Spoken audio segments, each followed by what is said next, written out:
Так, самовар. Россиядан келген самоварлар. 60 литрлік.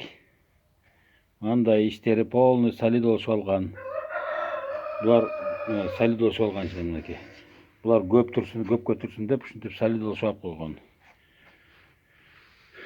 Мынакей отқаналары менен заводской боюнча крандар бар.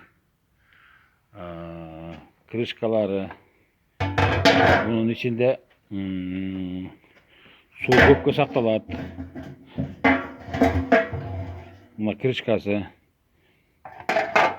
Bu оцинкованный самоварлар. Отқаналары от жаққанда баягы темирлери ээрип кетпейт. Титановый деп коет экен, бул көпкө чыдайт экен, күйбөйт экен. Өзү оцинкованный. Буга суу куюп койсоңор эч кандай нагар болбойт, заңдабайт.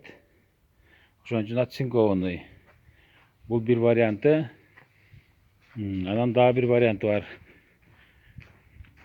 Мына полный солидолдон келген бар. Мына сыртын полный солидолдоп коюшкан. İçin полный солидолдоп коюшкан. Көпкө турсун деп. Анан кийин год выпускасы мынакей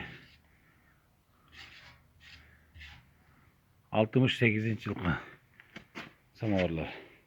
Булар военный базада консервацияда турган самоварлар.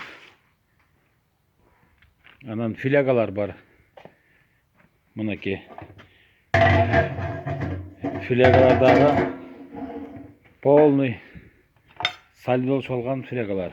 Жаңы масловый флягалар. Мынакей флягалардагы алюминиевый 78 жылкы флягалар. Алып калыңыздар. 15-20 чакта калды. Россияныкы S20 алдында чыккан самоварлар булар.